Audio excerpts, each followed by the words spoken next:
Hey there, race fans. It's Race Day Top 5 with me, Frank 5. Road course racing, the first of many races this year, where you turn left and right. And sometimes there's some elevation changes going up a hill, down a hill, something like that.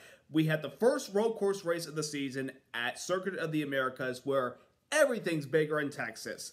And let me tell you, yesterday everything was bigger with the racing, the spins and the collisions, and the battle that our winner had to go through to get the victory. Let's get into all that went down in the big state, in the Lone Star State.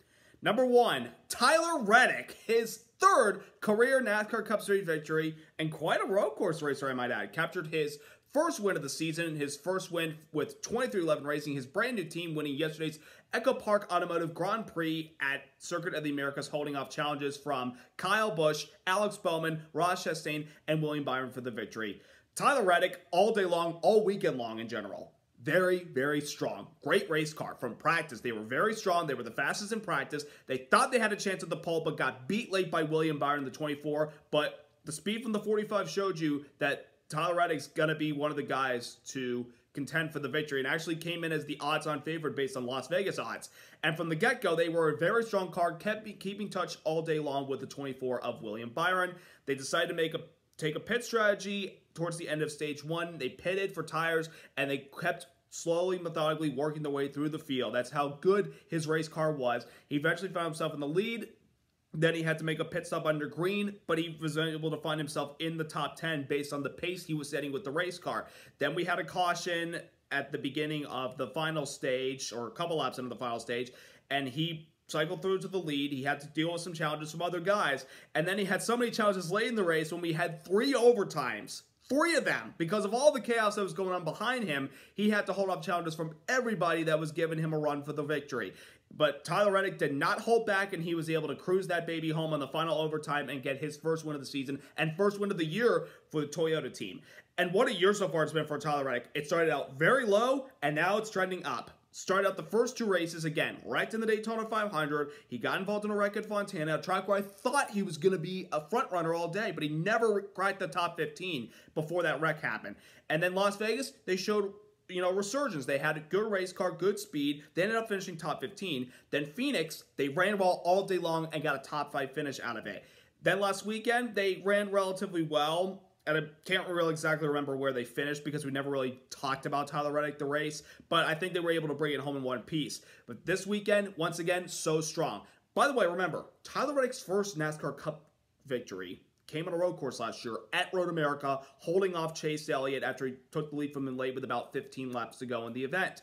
And then he got a second career Cup win at a road course, the Indy road course last year, with all the chaos again going on behind him. He was able to hold them all off with the road course experience. He was able to quickly, in road course racing, is something you pick up quickly. It's something you got a knack for right away. And Tyler Reddick has really had that ever since he became a NASCAR professional race car driver. But really strong performance by the 45 team yesterday. The 4th win for 2311 Racing, the team that Michael Jordan and Denny Hamlin own. And remember last year, during a press conference that Denny Hamlin was having during the middle of the week in the summer, Tyler Reddick interrupted the interview, and everybody said, "Tyler, I think you're in the wrong place. This is a 2311 interview."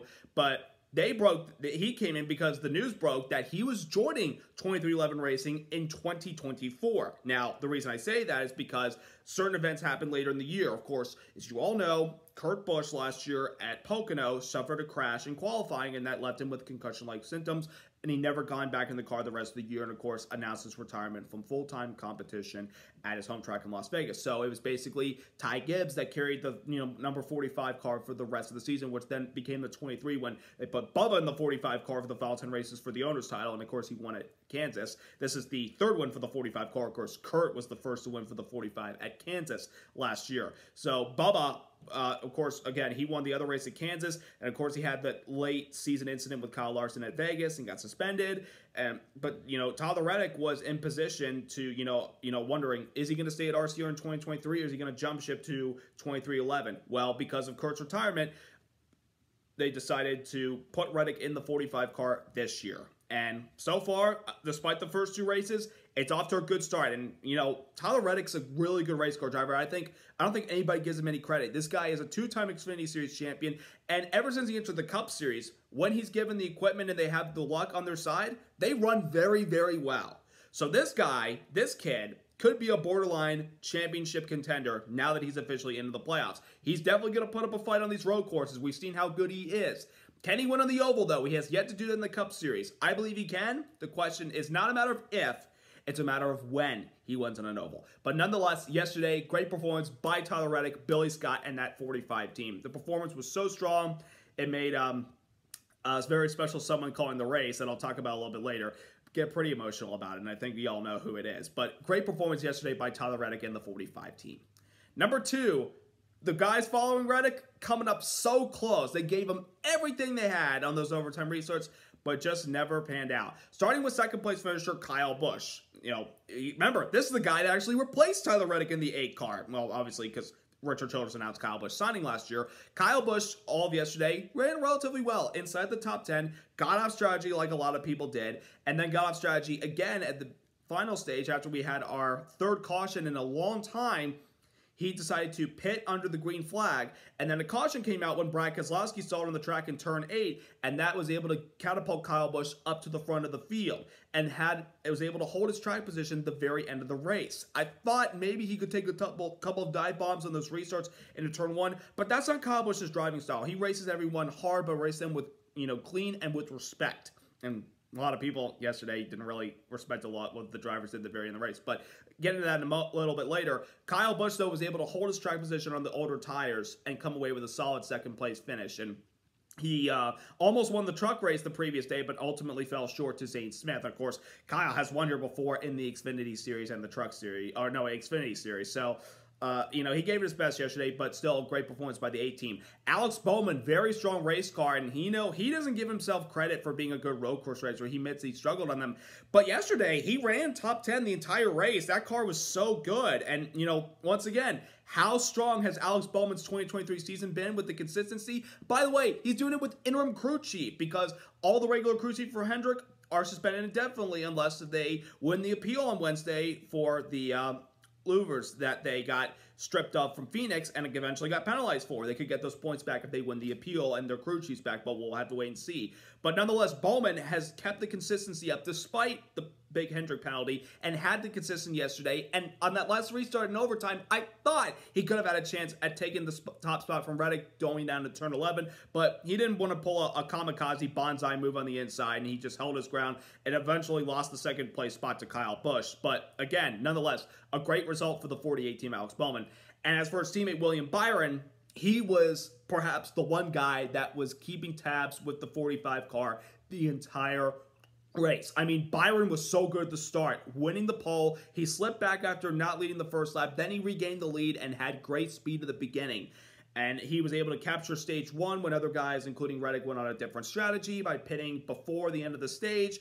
Byron was able to hold the lead and kept the lead for the most part in stage 2 before he had to pit and Reddick had the lead, and then Reddick had to pit, and then Byron got the lead back. But in those late restarts, when they bunched the field back together, Reddick just had the better race car than Byron. Byron gave it everything he had at the 45 car, but unfortunately he got shuffled back a few spots in those late race overtime restarts and had to settle for a 5th place finish. But still, it was a great result for the 2014. And fun fact, that was his first top 5 on a road course. I think a lot of people forget that Byron has won a lot of poles in these road courses, but has not finished in the top 5. He's finished top 10, but not top 5.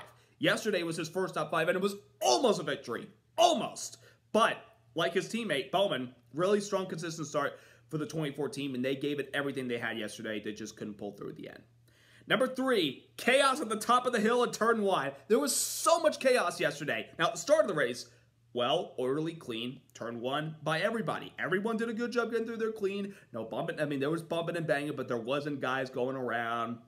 That was not the case later in the race. When it came down to crunch time, it was pretty much those final few laps. Katie bar the door, and everybody went forward in turn number 1 to get the best position possible, which unfortunately caused a couple collisions and spinouts at the top of the hill. It happened to guys like Austin Dillon and Ross Chastain, who was able to bounce back for a 4th place finish. AJ Allmendinger was a part of that, and it sucked because he had a chance to contend for the victory, running with the leaders all day in his 400th Cup start. Then we had another one where Ross Chastain, believe it or not, came back and kind of went a little deep, tapped Alex Bowman and sent him into Daniel Suarez, sending Suarez around spinning in the middle of the pack and collecting Martin Truex Jr., who could have had a top 5. And then there was another incident with Ryan Prix at the top of the hill, Joey Logano, Todd Gilliland, Noah Gragson, Eric Jones. Almost everybody had a moment up in turn number 1. And it got to the point where Ryan Prix was not happy on the radio calling everybody, well, I probably shouldn't say the word, but if you go look at the tweet, you know what I'm talking about.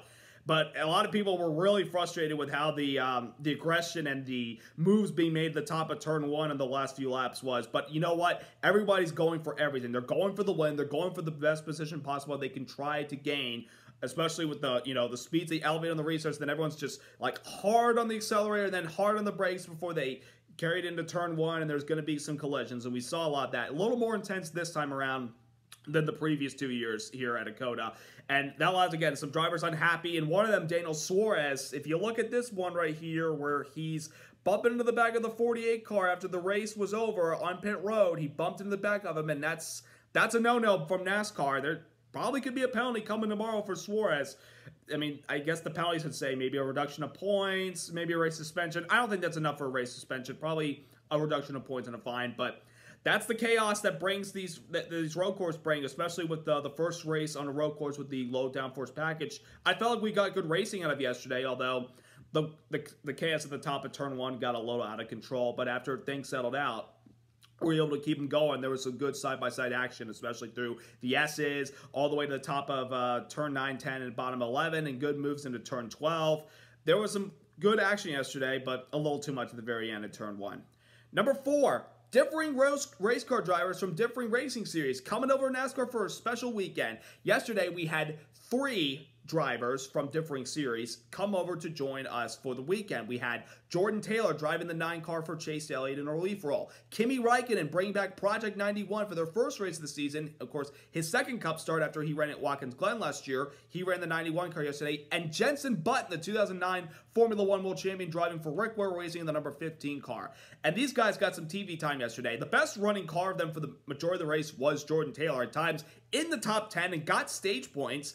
Then he kind of slipped back because I think they kind of pushed it a little too hard on their tires. But as the race settled down, he kind of got a rhythm and flow. And of course, the cars that he drove yesterday are relatively similar to the IMSA cars, although pitting was a big difference because I think there's something on the IMSA wheel that you can basically push a button that cruises the car to pit road to their stop, and it basically goes up its own jacks, and then they pit, and then of course you push a button, go back on the ground, and drive out of there. I guess that's how it works. But Jordan Taylor did a relatively good job yesterday. He did get caught in some chaos at the top of turn 1 in the overtime and had to settle for 24th place, but he did a good job yesterday. Kimi Räikkönen at one point stayed out in strategy like Kyle Busch and was in the top 5 on one of those restarts late in the race, but got kicked back, got shuffled back, and at the end of the race he received a 30-second time penalty for cutting the S's. But at least he finished this race compared to his Cup debut. He did a good job yesterday despite the finishing in 29th spot. But the best finisher of them all was Jenson Button in the Rick Ware car. And he said at the top of the race, when we interviewed him on Fox, his goal was to just learn, because he's going to run 2 more races this year in the next-gen car for Rick Ware Racing. He just learned yesterday, got up to the top 15 at one point, then he got kicked back, then he worked his way to the front. It was basically a game of back and forth for the most part, up and down, like going up, up the ladder and down the chute, like that, game you used to play. It was pretty much that type of race yesterday for a lot of these guys. And Jenson Button, at the end of the day, he comes home with a solid 18th place finish, which he said was an emotional roller coaster yesterday with all that stuff happening in the race and wondering if you were going to come out of it in one piece. And he did. An 18th place finish. It was good to have these guys coming over for this racing. Hopefully we get these guys in more races, as I mentioned. Button is going to run 2 more. Hopefully Kimi will do a few more this year, and maybe Jordan Taylor in a different car when Chase Elliott comes back will be able to do a few more races with us. That'd be pretty cool. And number 5, the Fox broadcast yesterday was a very intriguing and very interesting broadcast for the most part. Of course, Mike Joy, Clint Boyer, the full-time announcers this year. Yesterday, we had guest analysts Kurt Busch, the 2004 NASCAR Cup champion, and Gunther Steiner, the Haas team principal for Haas F1 team, join us for the broadcast all day. And from the top, there was good chemistry for the most part with Mike Joy and Clint Boyer and Kurt Busch, who I think people forget when he's on the broadcast for Xfinity and Trucks. He, like Kevin Harvick, he knows what he's talking about. He's really knowledgeable. And he's the only driver that we've had in the broadcast that has been a recent driver of the next-gen car. And Kurt did a phenomenal job yesterday providing the analysis and giving, a lot of, insight and everything. And it was fun to hear Gunther at times talk about, the strategy, how NASCAR kind of compares in ways to F1, I guess, changing one lug on the tire, the multiple drivers we had from the other racing divisions come join us yesterday talking about Kimi and Jensen. Of course, they race in the sport that Gunther's currently in right now. The track limits for the most part, which Formula One has that. It was just a good, intriguing broadcast yesterday. I mean, Gunther spoke at times, not the entire time, but when he did chime in, he brought good insight. Obviously, it's tough to tell with the accent, but he's a good, fun guy, especially if you watch the F1 Drive to Survive series on Netflix. They provided great insight yesterday, and we had another guest yesterday providing insight, and that being Chase Elliott, the 2020 Cup champ and the active road course king, who is still recuperating from the leg injury he sustained while snowboarding out in Colorado. He joined us virtually, remotely from Vail, Colorado, where he, sustained the injury and provided phenomenal insight yesterday. I mean, he's been in some broadcasts before where he kind of chimes in, but he's very knowledgeable about these road courses. Man, again, most of his wins are on these road courses. And, of course, he won the first COTA race in 2021. So it was great to bring Elliott in on the broadcast, and he brought phenomenal insight like Kurt and Gunther did yesterday with Mike and Clint. It was just a good, well-rounded broadcast. And one moment I want to point out was Kurt Busch at the final lap, as they were watching Reddick navigate through the S's the final time. He got choked up talking about the 45 team because, remember, again, Kurt drove that car last year. He won at Kansas, and he would have been in the playoffs, but unfortunately, due to the crash in his qualifying session at Pocono, it took him out of the car, and, of course, concussion-like symptoms have kept him out of the car ever since. He couldn't help but get choked up at the very end watching the 45 team. And, he's still an ambassador for that team. He's still part of the team, even though not in the car. He's still a part of 2311, and he couldn't help but get choked up and said, they're in good hands. Kurt, I couldn't agree more. 2311 Racing with Tyler Reddick on board, they are in good hands for the long term down the road. So it was great to hear from Kurt yesterday, great to hear from Chase, and great to hear from Gunther. It was just a well-rounded broadcast yesterday by all of them. By the way, Chase did not acknowledge when he was coming back. I felt like it was really good that he didn't acknowledge, because we'll find out from Hendrick officially when he's able to get back into the race car. And him himself, he'll tell us when he's able to come back. But yesterday he provided great insight to the broadcast for NASCAR on Fox. So that's all that went down in the craziness at COTA yesterday and the dominant performance by Tyler Reddick. Now, we're off to the Commonwealth of Richmond, Virginia next weekend, the 3/4 mile short track, the third race of the year with the short track package, where tire management and how hard you push those tires, especially if we run into a long green flag run, will be very intriguing. It'll be very interesting to see if some of the drivers that were strong last year with tire management, like the winners Denny Hamlin in the spring, Kevin Harvick in the summer, can replicate their success. Can they get back to victory lane next week? Will somebody else that's won at Richmond, like Martin Truex Jr., Kyle Busch, who's won there many, many times, or Alex Bowman like he did in 2021? Time will tell, but it'll be a very intriguing race next weekend with tire management. We'll see what happens, but I hope you all have a wonderful week. Subscribe, like. Once again, congrats to Tyler Reddick and the 45 team on their dominant, impressive victory at COTA yesterday. Have a wonderful week, everybody. Let's go racing!